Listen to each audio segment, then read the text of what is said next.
Indonesia merupakan bahasa nasional dan bahasa resmi. Sebagai bahasa nasional dan bahasa resmi, bahasa Indonesia memiliki fungsi yang sangat banyak. Salah satu fungsinya adalah bahasa Indonesia digunakan dalam acara resmi dan ruang publik. Bahasa Indonesia memiliki eksistensi yang kuat di ruang publik di seluruh kota dan daerah di wilayah Indonesia.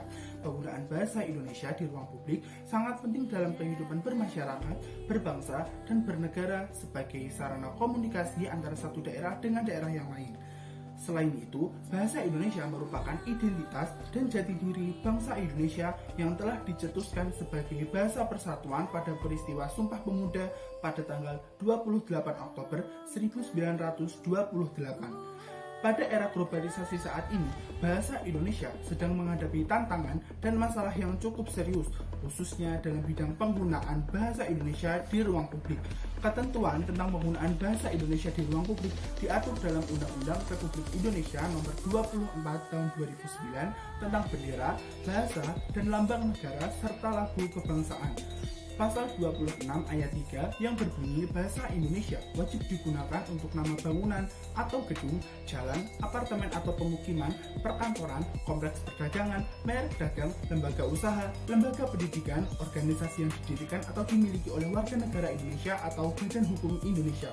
Pasal 37 ayat 1 yang berbunyi bahasa Indonesia wajib digunakan dalam informasi tentang produk barang atau jasa produksi dalam negeri atau luar negeri yang beredar di Indonesia.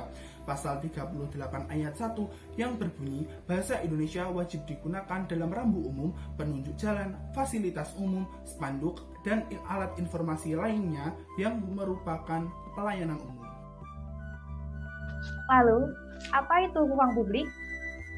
Ruang publik berfungsi sebagai civic center, maka terlebih dahulu harus dipahami mengenai civic space. Civic space menurut Gibran 1972 memiliki pengertian yang tidak dapat dipisahkan, yang artinya ruang terbuka sebagai wadah yang dapat digunakan untuk aktivitas penduduk sehari-hari. Sedangkan pengertian civic center secara harfiah adalah pusat kegiatan di mana masyarakat melakukan aktivitasnya. Selain itu, ruang publik yang dimaksud dalam topik ini adalah nama jalan, bangunan, spanduk atau reklame, iklan melalui media massa, nama produk atau merek, khususnya produk dalam negeri, serta tempat layanan fasilitas umum. Bagaimana penggunaan bahasa Indonesia di ruang publik? Dewasa ini, penggunaan bahasa Indonesia di ruang publik semakin merosot oleh karena perkembangan zaman serta ilmu pengetahuan dan teknologi. Fenomena penggunaan bahasa yang terjadi di ruang publik salah satunya adalah banyaknya kesalahan dalam penggunaan ejaan bahasa Indonesia.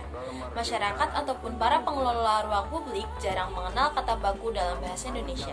Gambar berikut adalah salah satu contoh kesalahan dalam penggunaan kata baku. Kata himbauan dalam spanduk tersebut tidak baku. Kata yang seharusnya digunakan adalah imbauan karena sesuai dengan KBBI. Selain itu, fenomena lain penggunaan bahasa Indonesia di ruang publik adalah banyaknya penggunaan bahasa asing, terutama bahasa Inggris daripada bahasa Indonesia. Padahal arti dari bahasa asing itu sudah ada dalam bahasa Indonesia. Sebagai contoh adalah spanduk Car Free Day. Padahal sudah ada padanan kata dalam bahasa Indonesia, yaitu Hari Bebas Kendaraan Bermotor. Dengan demikian dapat disimpulkan bahwa penggunaan bahasa Indonesia di ruang publik sangat rendah. Bahasa Indonesia semakin terpinggirkan dan bahkan sudah ditinggalkan karena kesadaran masyarakat sudah sangat rendah dan lebih bangga menggunakan bahasa asing. Masyarakat lebih suka berbahasa asing karena menilai bahasa asing lebih relevan dengan perkembangan dunia saat ini.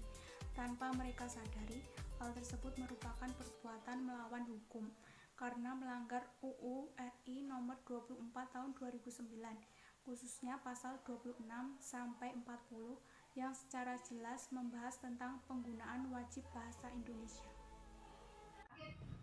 Apa solusi yang harus dilakukan untuk mengatasi fenomena atau permasalahan tersebut?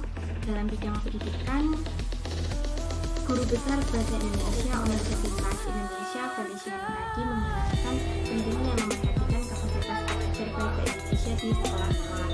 Alasannya karena seringkali kemampuan pemahaman para pengajar kurang setara dengan materi yang harus mereka ajarkan. Dari sisi pemerintah dalam hal ini Badan Pengembangan dan Pembinaan Bahasa untuk terus melakukan sosialisasi dan pembinaan kepada masyarakat tentang bahasa Indonesia dan penggunaannya, serta sosialisasi tentang Undang-Undang Republik Indonesia Nomor 24 Tahun 2009. Karena masih banyak masyarakat yang belum mengetahuinya, namun sosialisasi yang dilakukan harus melibatkan banyak pihak dan berbagai elemen masyarakat sebagai sasarannya. Selain itu, pemerintah juga harus membuat peraturan perundang-undangan yang lebih mengikat dan melakukan pengawasan terhadap penggunaan bahasa Indonesia di masyarakat, khususnya di ruang publik, serta melakukan tindakan hukum atau memberi sanksi bagi yang melanggarnya agar memiliki efek jerah yang telah dilakukan oleh pemerintah Provinsi DKI Jakarta, yakni dengan menurunkan spanduk yang menggunakan bahasa asing. Untuk pemerintah daerah agar lebih berperan aktif dalam menertibkan penggunaan bahasa asing dan mengutamakan penggunaan bahasa negara Indonesia sesuai amanat undang-undang. Bahasa Indonesia adalah jati diri bangsa. Menggunakan bahasa Indonesia berarti memiliki jiwa nasionalisme yang tinggi kepada NKRI melalui bahasa Indonesia. Penggunaan bahasa Indonesia harus dilakukan dengan gerakan secara nasional, karena dengan bahasa Indonesia telah memperkokoh persatuan dan kesatuan bahasa Indonesia. Seluruh rakyat Indonesia harus bangga memiliki bahasa persatuan, yaitu bahasa Indonesia. Dengan bahasa Indonesia, berbagai suku, ras, dan golongan menyatu dalam kebinekaan Tunggal Ika. Segala perbedaan tidak dirasakan oleh seluruh elemen masyarakat karena disatukan dengan satu bahasa, yaitu bahasa Indonesia. Dengan demikian, sebagai warga negara Indonesia yang mewarisi segala nilai perjuangan nenek moyang kita, marilah bersama-sama kita kumandangkan, aku cinta bahasa Indonesia, aku bangga bahasa Indonesia, dan bahasa Indonesia memang luar biasa. Pemindahan kekuasaan dan lain-lain diselenggarakan